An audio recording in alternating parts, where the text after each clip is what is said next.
Camera roll 35, sound roll 9, Amway, 60 minutes, starting sync. Okay? Second 6, 35 and 9. Three-shot, Mike.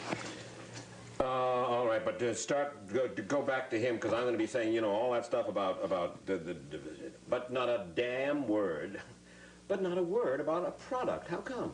Well, the products, we all use the products. We become experts in personal use. You don't have to explain our products to people because everybody uses them. And Amway does a fabulous job in the ammograms and in every aspect on the products. In other words, these people are all Amway people out there, so you don't have to tell them how good the things are? Right, right. Another thing, too, this was a celebration of what the business either had done for people or was going to do for people.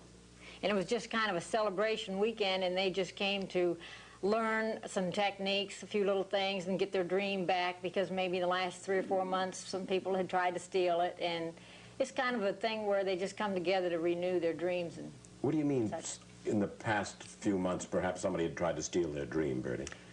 Well, people will try to steal people's dreams, because we had it a lot when we were building this business. People would try to steal our dreams. My family tried. They didn't know they were trying, but they did. They said little things like, well, do you have to eat, live, and sleep this business? And at the time they said it, I didn't know. And so I didn't know what to say, and I'd think about it, and it really, those little things steal your dream if you're not strong enough to combat it. Yeah, but there's lots of people out there, I'm sure, who haven't up to now made very much, if anything, out of Amway. What do you tell them when month after month, year after year, they would like to, but somehow they can't? It's not that they can't. It's that you've got to keep telling them you can do it. You've got to keep giving people faith over and over. It's like training a star athlete. If a person makes up their mind they're going to make it, and they'll hang in there long enough, they're going to make it. They may, you know, like if you're training that athlete, he may break a finger, break a leg, he'll take a bad fall, he'll do this and that, but you got to help them get back up on their feet. And you got to do it again and again. When I was a kid, I lived in Rome, New York, and I lived at the end of the runway. And they had all these GIs training to be pilots. And every time a plane would come down, automatically the sky within hours would be full of planes, because they made all the pilots go back up and fly again, because they had to get over that fear of that accident. And immediately they'd get everybody in the air. And that's the thing that every time a plane came down and crashed. Right. Every time there was a crash and somebody got killed, they'd automatically take all the pilots and put them in the air instantly, so that they would get over the fear. If they waited, the longer it was before they went up again, the less the odds were they'd get them up. And that's the same thing here. People are going to fall and they're going to stumble. See, most people haven't ever been in sales and been involved in people. And people are fantastic, but some people can hurt.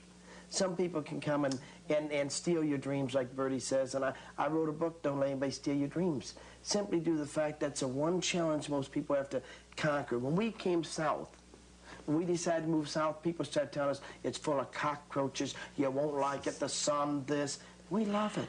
But they tried to take away that dream. When I was a little kid, my dad wanted to buy a hotel in Myrtle Beach. And him and my uncle was a carpenter, my dad was a plumber, and they had this big dream of buying this hotel. And they went back to the family to talk to them. They were going to raise money. And the rumors were out with the hotel sinking, and the hotel was burned, or was torn down a couple of years ago. It never sank in the ocean. But all those rumors are out there. Every time we try a new venture, if you know you were going to become the world bowling champion, and I'd see this. I speak in high schools with the kids. I just love kids, and sometimes I don't know when to stop talking. They take me in sometimes 45 minutes, and it's 3 hours. But kids come up to me and tell me, well, I want to be a runner, and my mom and dad don't understand. And I have to sit down and say, just keep loving them. And keep doing what you got to do, and explain to them that you want to do this, but you submit to them, and you respect them. If you respect them, they'll respect your wishes. Yeah, I must say, you're talking about submitting to people.